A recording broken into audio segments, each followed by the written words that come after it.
हम 9.3 के लिए पहले समझ लेते हैं।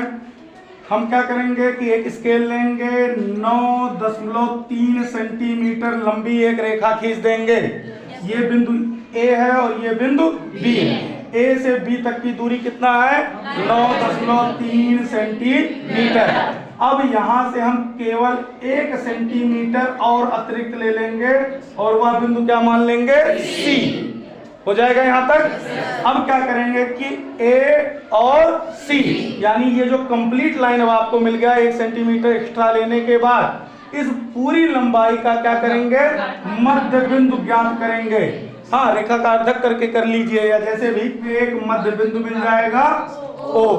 ओ हम इसलिए मान ले रहे हैं कि वृत्त के केंद्र को प्रायः क्या कहते हैं? ओ कहते हैं। अब हम क्या करेंगे? इसी ओ पर लंगड़ा प्रकार रख करके ए के दूरी के बराबर, या कह लीजिए सी की दूरी बराबर, अब तो दोनों बराबर हो चुके हैं ना, त्रिज्या ले लेंगे और उस त्रिज्या से हम एक अर्धवृत्त बना लेंगे। क्या बना लेंगे? अर्धवृत्त बना लेंगे।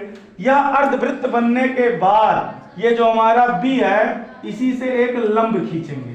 लंब समझते हैं? यहाँ पर 90 अंश का कोण बने परपेंडिकुलर। अब यहां से इस दूरी को हम मान लेते हैं डी।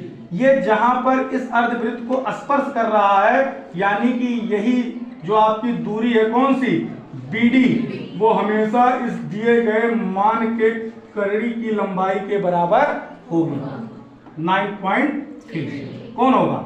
बीडी। एक बार पुनः समझ लीजिए स्टेप बाय स्टेप।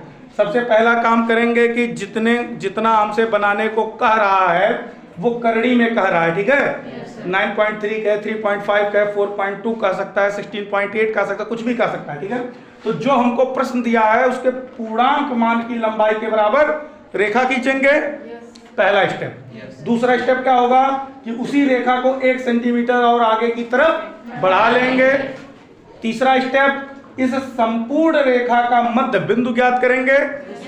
मध्य बिंदु ज्ञात करने के बाद इस मध्य बिंदु ओ से हम क्या करेंगे? अर्धवृत्त की रचना करेंगे। पूरा नहीं घुमाएंगे लंगड़ा प्रकार, नीचे हमें कोई आवश्यकता नहीं है, चाहिए तो आप नीचे भी कर सकते हैं, ठीक है? और अगला स्टेप ये होगा कि हमारे इस बिंदु बी पर हम एक लंब खींचेंगे। यह लंब इस अर्धवृत्त की परिधि पर जहां स्पर्श करेगा, यही दूरी क्या होगी? इस दिए गए मान के लंबाई के बराबर होगी। दिया गया मान क्या है? करड़ी में। क्लियर?